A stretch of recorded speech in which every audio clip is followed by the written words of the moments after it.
Assalamualaikum warahmatullahi wabarakatuh. Bismillahirrahmanirrahim. Alhamdulillahi rabbil alamin. Wassalatu wassalam ala sayyidil mursalin wa ala alihi wa sahbihi ajma'in.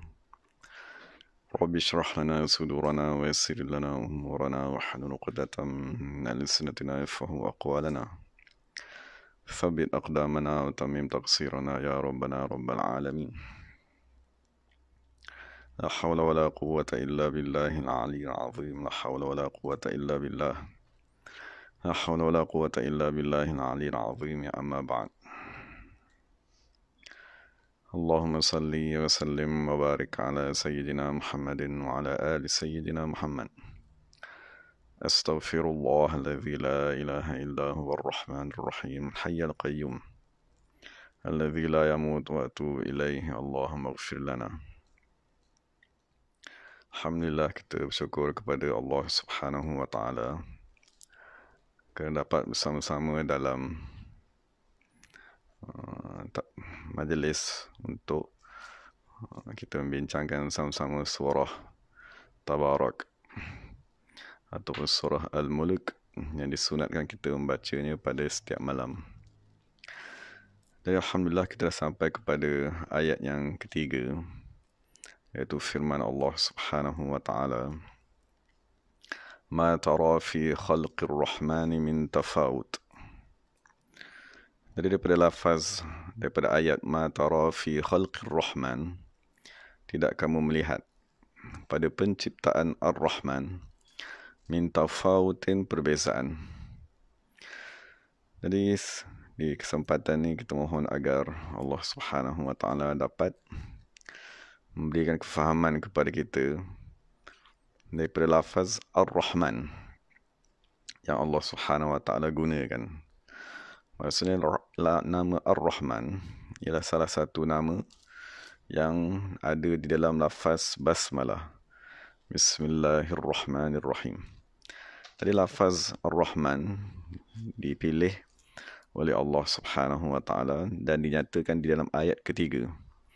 Walaupun di dalam ayat-ayat yang lain dinyatakan khalqullah, tetapi dalam ayat khusus ketiga daripada surah Al-Mulk, Allah sandarkan makhluk tadi kepada namanya Ar-Rahman.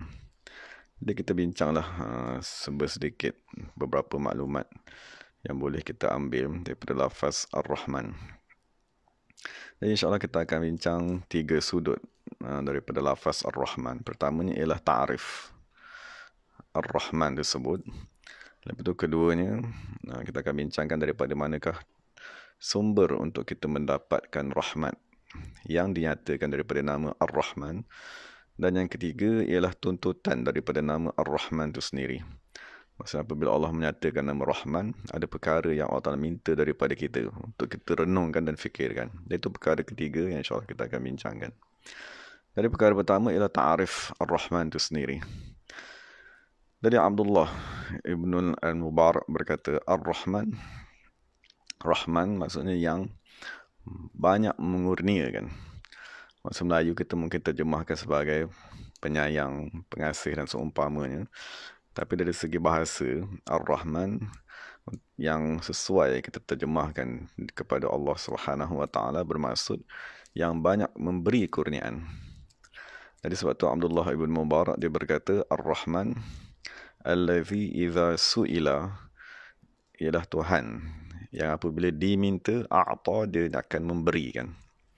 Jadi lafaz Ar-Rahman dia merujuk kepada Allah Subhanahu wa Ta'ala yang memberikan banyak kurniaan kepada manusia. Jadi lafaz Rahman dia berasal daripada kata akar Ar-Rahmah. Jadi Ar-Rahmah dari segi bahasa dia merujuk kepada hati yang lembut. Maksudnya hati yang berasa belas kasihan, dan belas kasihan tadi akan membawa kepada pemberian kurniaan. Jadi ulama akidah radhiyallahu anhu mereka berkata, disebabkan lafaz Ar-Rahmah dia merujuk kepada lembut hati, dan lembut hati tadi mustahil pada Allah Subhanahu wa Ta'ala, maka makna hati lembut tadi dijauhkan, disucikan daripada Allah Subhanahu wa Ta'ala, dan makna yang diambil daripada lafaz rahmah ialah al-in'am. maknanya pemberian nikmat. Dari lafaz Ar-Rahman, samalah maknanya dengan Al-Mun'im, pemberi nikmat. Jadi apabila kita kata Khalqir Rahman, Khalq bermakna makhluk ciptaan. Ar-Rahman ialah Allah Subhanahu Wa Taala yang banyak memberi nikmat kepada manusia. Jadi daripada ulama menyatakan Ar-Rahman tadi dia ialah salah satu daripada sifatil fa'li. Maknanya salah satu daripada nama Allah Subhanahu Wa Taala yang menunjukkan kepada perbuatan Allah. Maksudnya dia ada nama Allah Subhanahu Wa Taala yang menunjukkan kepada zatnya, seperti namanya Al-Haq. Dia menunjukkan kepada zat yang sabit, yang tidak berubah. Dan ada nama-nama Allah yang menunjukkan kepada sifatnya, seperti Al-Qadir, yang menunjukkan kepada kudrat Allah. As-Sami' yang menunjukkan kepada pendengaran Allah. Tapi ada beberapa nama Allah, dia merujuk kepada perbuatan Allah. Salah satu nama tersebut ialah Ar-Rahman yang dinyatakan di sini. Tadi lafaz Ar-Rahman dia merujuk kepada perbuatan Allah Subhanahu Wa Taala memberi nikmat kepada makhluknya. Jadi apabila kita membaca Bismillahirrahman, maka kita kena hadirkan dalam diri kita Ar-Rahman ialah Allah Subhanahu Wa Taala yang banyak memberi rahmat kepada kita, memberi nikmat kepada kita, nikmat kewujudan, nikmat penglihatan, nikmat pendengaran dan seumpamanya. Jadi itu sedikit tentang ta'rif Ar-Rahman. Dia ialah nama Allah yang menunjukkan kepada salah satu perbuatan Allah yang banyak, iaitu pemberian nikmat kepada makhluknya. Dan dinyatakan juga apabila Allah Ta'ala menyebut 3 nama dalam Bismillah. Bismillah, lafaz Allah, lafaz Ar-Rahman dan lafaz Ar-Rahim. Maka ulama tafsir menyatakan lafaz Allah Subhanahu Wa Ta'ala dia ialah nama yang merujuk kepada As-Sabiqina, orang-orang yang telah sampai kepada Allah Subhanahu Wa Ta'ala, yang diistilahkan sebagai Al-Muqarrabun. Adapun lafaz Ar-Rahman dia merujuk kepada Lil Muqtasidin, kepada orang yang sedang berjalan kepada Allah Subhanahu Wa Ta'ala, yang dalam surah Al-Waqi'ah diistilahkan sebagai Ashabul Yamin. Dan Ar-Rahim dia merujuk kepada Al-Zalimina, orang-orang yang menzalimi diri mereka sendiri, yang masih belum menghadap kepada Allah Subhanahu Wa Ta'ala. Dari lafaz Rahman, jika digabungkan Allah, Rahman, Rahim, dia merujuk kepada 3 kumpulan manusia. Pertama ni ialah golongan khawasul khawas, yang mana ingatan mereka ataupun kedudukan mereka ialah pada lafaz Allah. Adapun kumpulan kedua, Al-Khawas, dia merujuk kepada nama Ar-Rahman. Dan terakhir sekali, orang awam, dia merujuk kepada nama Ar-Rahim.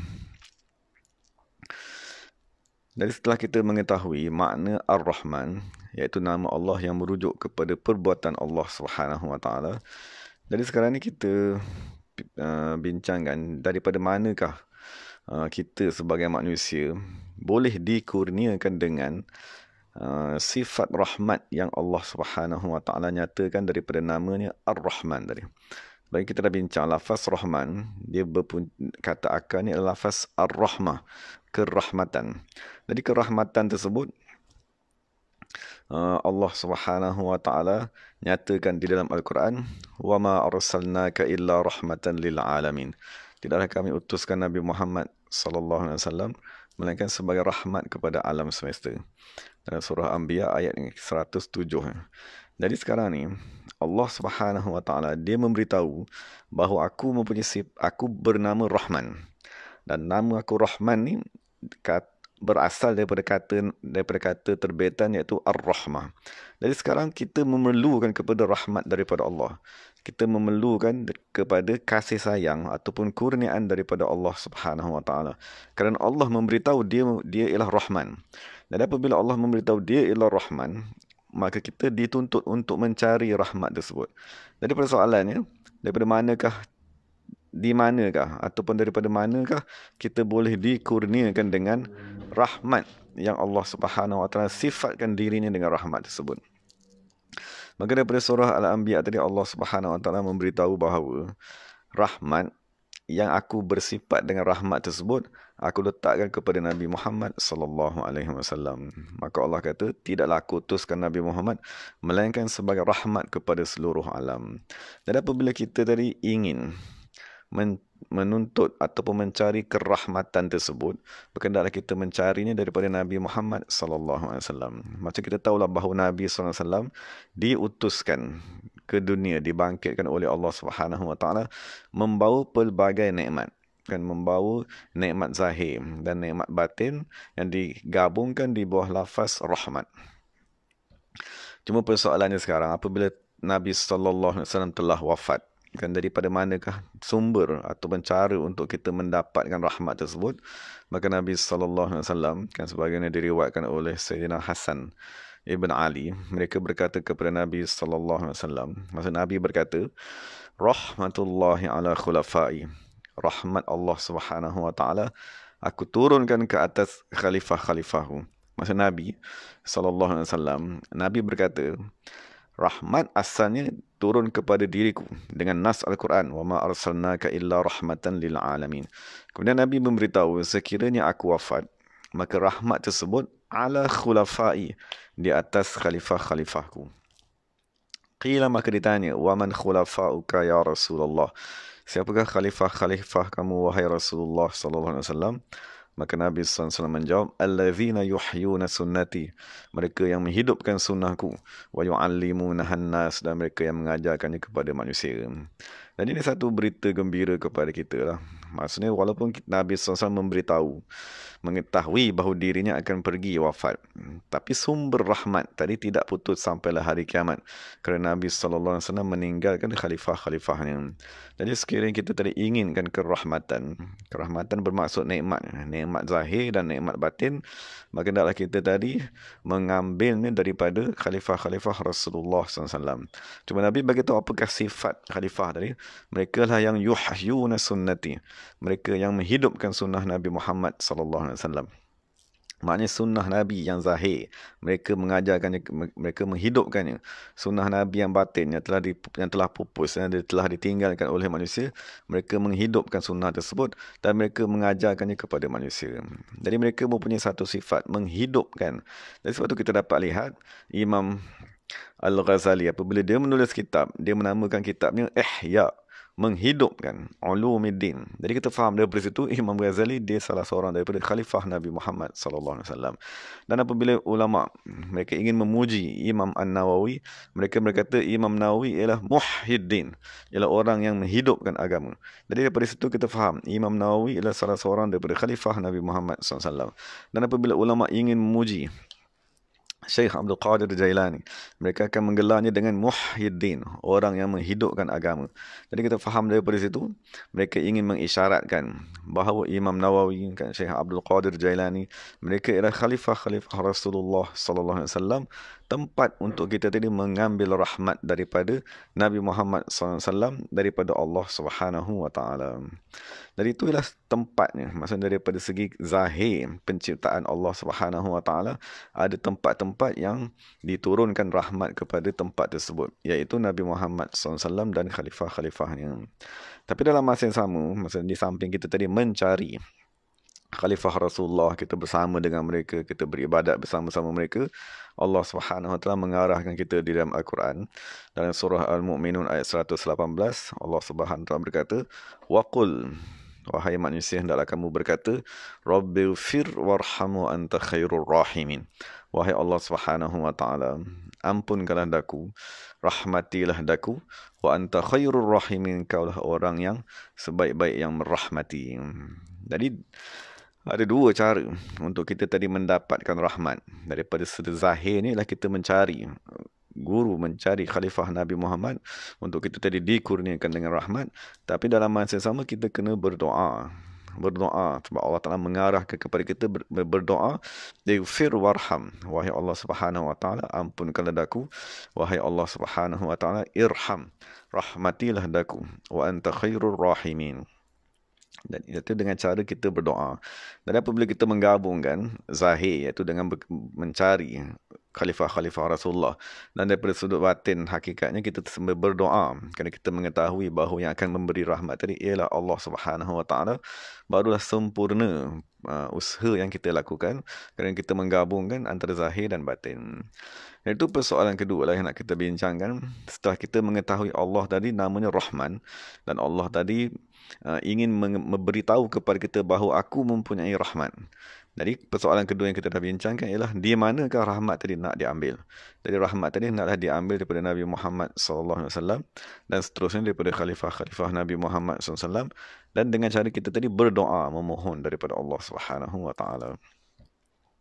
Dan yang ketiga yang nak kita bincangkan, setelah Allah Ta'ala tadi memberitahu bahawa dia tadi mempunyai nama Ar-Rahman, maka apakah tuntutan yang tersirat di sebalik nama Ar-Rahman? Jadi untuk kita memahami tuntutan tersebut, maka ada satu hadis daripada Nabi SAW. Masa Nabi SAW bersabda, Ar-Rahimuna yarhamuhumur Rahman. Maknanya Nabi berkata, orang-orang yang merahmati, orang-orang yang berbelas kasihan, yarhamuhumur Rahman, akan dirahmati oleh Allah yang bernama Rahman. Jadi arahannya ialah setelah kita mengetahui Allah tadi namanya Rahman, dan setelah kita mengetahui, kita kena mencari rahmat tersebut supaya kita mendapat nama Rahim. Sebab hadis tadi Nabi kata Ar-Rahimuna, manusia-manusia yang merahmati. Yarhamuhumur Rahman, akan dirahmati oleh Allah yang bernama Rahman. Jadi soalannya, kita tak akan dinamakan dengan nama Rahim, kita tak akan digelar dengan nama Rahim selagi kita tak mencari rahmat tersebut daripada sumber yang telah kita nyatakan. Jadi Nabi memberitahu Allah namanya Rahman. Kamu mesti mencari rahmat tersebut sehingga kamu dinamakan dengan Rahim. Apabila kamu tadi dah dinamakan dengan Rahim, maka kamu akan mendapat satu tugasan. Tugasannya ialah irhamu man fil ard. Hendaklah kamu merahmati segala makhluk yang berada di bumi. Yarhamkum man fis sama. Nescaya makhluk-makhluk di langit akan merahmati kamu. Dan ini satu arahan. Maksudnya, di samping kita ada arahan semayang, di samping kita ada arahan puasa, haji, zakat dan seumpamanya, arahan yang dinyatakan dalam hadis ini pertama sekali ialah kamu kena mencari rahmat tersebut supaya kamu tadi digolongkan sebagai Rahim, orang yang mempunyai rahmat.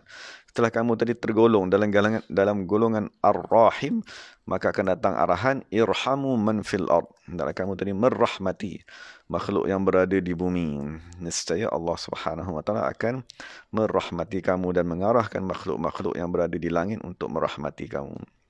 Okay, jadi dipahami daripada hadis tersebut, ada tuntutan untuk kita tadi menjaga silaturrahimi.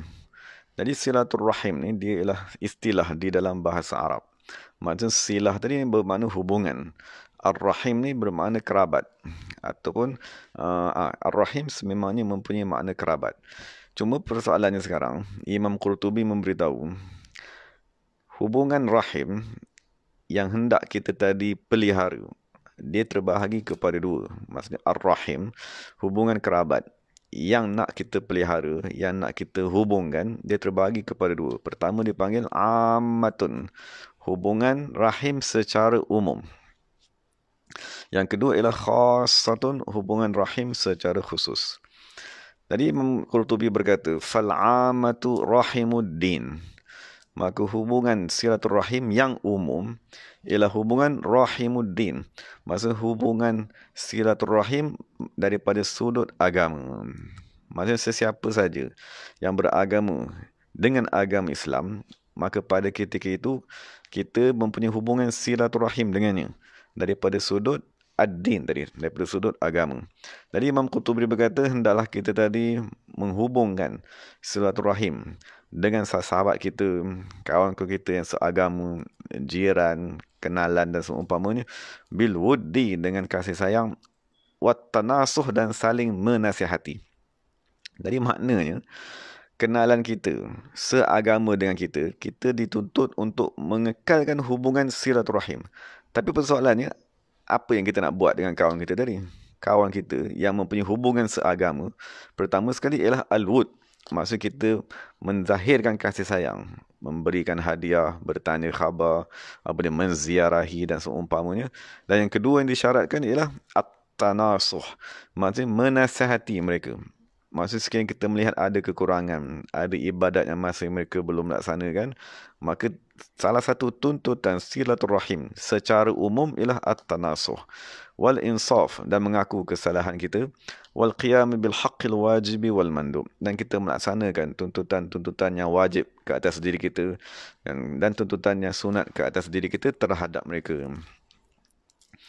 Wajib tadi seperti menghadiri kan majlis perkahwinan sekiranya mereka jemput, dan sunat tadi seperti menziarahi semasa mereka tadi sakit dan seumpamanya. Dari itu ialah hubungan silaturahim yang pertama yang diistilahkan sebagai hubungan umum. Dan yang kedua ialah wal khassah. Dan hubungan silaturahim yang kedua ialah hubungan yang khusus yang merujuk kepada kerabat, adik-beradik, saudara mara dan seumpamanya. Tadi dinyatakan oleh Imam Qurtubi, hubungan tersebut merujuk kepada kita tadi membantu mereka daripada segi kewangan, dan kita tadi mengetahui keadaan mereka. Maksudnya mereka tadi kita memeriksa keadaan mereka tadi memerlukan ke ataupun senang, susah dan seumpamanya. Dan kita tadi taghaful an zallatihim. Maksudnya kita tadi memaafkan kesalahan-kesalahan adik-beradik dan saudara mara seumpamanya. Dan yang maka dia kata berbeza hak-hak untuk kita tadi menjaga silaturahim dari kalangan adik-beradik kerabat ni bergantung kepada siapa yang makin dekat dan yang makin jauh. Dan Ibnu Abi Jamrah berkata, silaturahim, maksud kita menghubungkan silaturahim tadi sama ada secara umum sesama Islam ataupun secara khusus sesama saudara mara. Dia kata bil mal, dengan kita membantu mereka dengan harta, wa bil auni 'alal hawaij, dan kita membantu menyelesaikan hajat-hajat mereka, wa daf'id darar, dan kita tadi menjauhkan mereka daripada kemudaratan. Dan kita tadi bermanis muka. Dan satu lagi yang dinyatakan oleh Ibnu Abi Jamrah ialah wad-du'ai. Kita berdoa.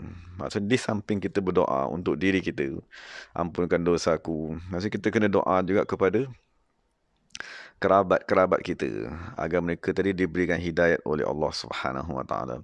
Dan kita doa juga kepada seluruh umat Islam agar mereka tadi dipelihara oleh Allah, diampunkan dosa mereka.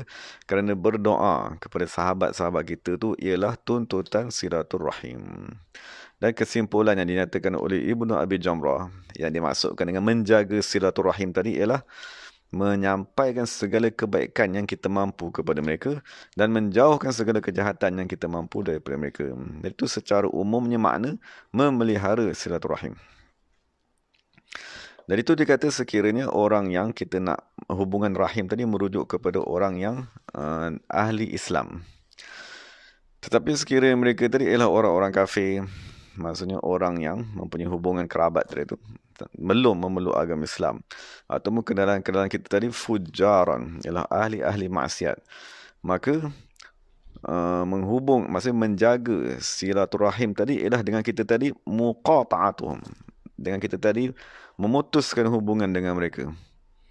Maksudnya kita tadi memelihara hubungan dengan mereka ialah dengan kita memutuskan hubungan dengan mereka.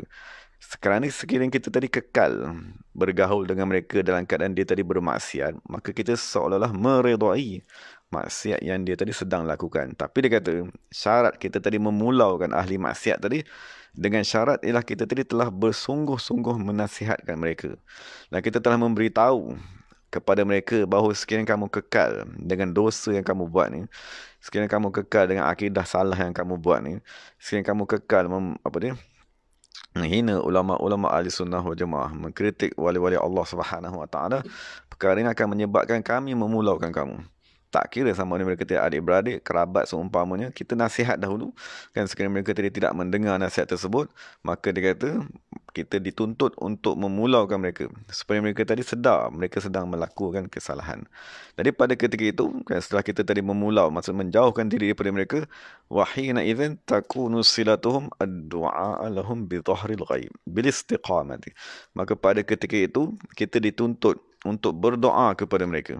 Maksud kita memutuskan hubungan dengan mereka, dan dalam masa sama kita dituntut untuk berdoa dalam keadaan tidak mereka ketahui agar mereka tadi dikurniakan dengan istiqamah.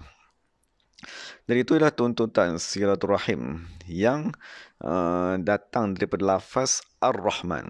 Maksud apabila kita membaca lafaz Bismillahirrahman, ketahuilah bahawa kita dituntut dengan nama Ar-Rahman tadi untuk menghubungkan Ar-Rahim. Ar-Rahim tadi bermakna kerabat tadi, hubungan kerabat sama ada kerabat daripada sudut agama ataupun kerabat daripada sudut kekeluargaan. Kesemua tu kita kena peliharanya. Jadi sekarang ni kita dengar beberapa hadis daripada Nabi sallallahu alaihi wasallam yang berkaitan dengan hubungan tadi, hubungan kerahmatan sesama umat Islam. Maksud dalam hadis Nabi SAW bersabda, khaba wa khasira abdun lam yaj'alillahu ta'ala fi qalbihi rahmatan lil bashar. Maksud Nabi SAW menyumpah dengan Nabi berkata, celakalah dan amat rugilah seseorang manusia yang Allah Subhanahu wa taala tidak menjadikan kerahmatan di dalam hatinya, kerahmatan kepada manusia. Kan maksudnya kita tengok orang di dalam rumah kita melakukan kesalahan, kita tidak menegurnya. Kan maksud kita tengok anak kita kan tidak beribadat, kita tidak menegurnya. Maksud kita tengok orang yang susah, kita tidak membantunya. Maka sekian tak ada kerahmatan dari itu, maka Nabi kata itulah manusia yang rugi. Dan dalam hadis lain Nabi SAW bersabda, man la yarham la yurham. Orang yang tidak merahmati, maksudnya tidak merahmati dirinya sendiri, kan, tidak merahmati isterinya, tidak merahmati anak-anaknya, kan, tidak merahmati jirannya, la yurham, tidak akan dirahmati oleh Allah Subhanahu wa taala. Dan dalam hadis yang lain Nabi SAW bersabda, la tunza'ur rahmatu illa min syaqiyyin. Allah Ta'ala tidak mencabut kerahmatan daripada hati seseorang melainkan daripada orang yang syaqiyyin, ialah orang yang ditakdirkan semenjak azali akan masuk ke dalam neraka Allah Subhanahu wa taala. Jadi tanda seseorang tadi celaka di dalam ilmu Allah Subhanahu wa taala ialah dia tiada belas kasihan, menzalimi manusia, kan, maki hamun kepada anak isterinya, menzalimi orang-orang di bawahan ni. Jadi ketiadaan rahmat di dalam hati tadi dah tanda orang tadi ialah manusia yang celaka. Dalam hadis yang lain Rasulullah SAW bersabda, yarhamu turhamu, hendaklah kamu tadi merahmati, nescaya kamu akan dirahmati. Waghfiru, dan memaafkanlah, maafkanlah kesalahan orang berada di sekeliling kita. Yughfaru lakum, nescaya Allah Ta'ala akan memaafkan kesalahan kamu. Dan dalam hadis yang lain seorang perempuan bertanya kepada Rasulullah sallallahu alaihi wasallam, wahai Rasulullah, man atqan nas, siapakah manusia yang paling bertakwa? Maka Nabi SAW berkata, amuruhum bil ma'ruf, orang yang paling bertakwa ialah orang yang paling kuat menyuruh kepada kebaikan. Maksud sebagai kita sebagai ketua suami, ketua keluarga, dituntut kepada ketua tadi amuru bil ma'ruf, untuk mengarahkan kepada kebaikan, wa anhahum, dan orang yang paling sempurna melarang daripada kemungkaran, itu kita maklumlah. Yang ketiga Nabi kata wa awsaluhum dirrahim, orang yang paling menyambungkan silaturahim, maksudnya orang yang berusaha menghubungkan kerabatnya, menghubungkan kawan-kawannya, dan menghubungkan jiran, kenalan-kenalannya, orang yang paling berusaha menghubungkan silaturahim, maka itulah yang dinyatakan oleh Rasulullah SAW ialah manusia yang paling bertakwa. Cuma Nabi bagi tahu, apabila dia menghubungkan silaturahim itu, dia ada dua kerja, mengajak kepada kebaikan dan menghalang daripada kemungkaran. Jadi itu tiga sudut yang dapat kita bincangkan daripada nama Ar-Rahman yang Allah Subhanahu wa taala nyatakan di dalam surah Tabarak ni. Moga-moga Allah Subhanahu wa taala memberi kefahaman kepada kita. Maksud nama Ar-Rahman ni diulang beberapa kali di dalam surah Tabarak ni apabila kita baca nanti. Jadi setiap kali kita baca ma tara fi khalqir rahman, maka kita kena mengetahui Rahman tadi ialah nama Allah Subhanahu wa taala. Maka Allah menuntut agar kita mencari rahmat supaya kita tadi dapat mengamalkan tuntutan daripada nama tersebut, iaitu merahmati manusia dan merahmati makhluk yang berada di bumi. Dan cara merahmati tadi itu ialah dengan kita menghubungkan silaturahim, menghubungkan hubungan Ar-Rahim. Rahim tadi hubungan kerabat, sama ada kerabat daripada sudut agama dan kerabat daripada sudut kekeluargaan. Dengan apa saja kemampuan yang kita boleh. Sekurang-kurangnya yang dinyatakan tadi ialah dengan kita berdoa. Sekurang-kurangnya kita berdoalah kepada sahabat-sahabat kita. Doalah kepada isteri kita. Doa kepada anak-anak kita. Doa kepada orang yang telah pergi dan seumpamanya. Itulah salah satu daripada cara kita tadi menghubungkan silaturahim. Jadi moga-moga Allah Subhanahu wa taala memberi kefahaman kepada kita dan memberikan kemampuan untuk kita tadi mengamalkan tuntutan-tuntutan daripada nama Allah Subhanahu Wa Taala yang dinyatakan dalam surah Tabarak, dan segala yang baik itu daripada Allah Subhanahu Wa Taala, segala salah silap itu daripada diri saya sendiri. Wa aqulu qawli hadza wa astaghfirullahal azim li wa lakum wa lisairil muslimina wal muslimat. Assalamualaikum warahmatullahi wabarakatuh. Bismillahirrahmanirrahim. Alhamdulillahirabbil alamin wassalatu wassalamu ala sayyidil mursalin wa ala alihi wa sahbihi ajma'in. ربنا ظلمنا أنفسنا وإن لم تغفر لنا وترحمنا لنكونن من الخاسرين. ربنا هب لنا من أزواجنا وذرياتنا قرة أعين واجعلنا للمتقين إماما. ربنا آتنا في الدنيا حسنة وفي الآخرة حسنة وقنا عذاب النار. سبحان ربك رب العزة عما يصفون وسلام على المرسلين والحمد لله رب العالمين. قبل الله منا ومنكم. Terima kasih kepada sahabat-sahabat semua. Assalamualaikum warahmatullahi wabarakatuh.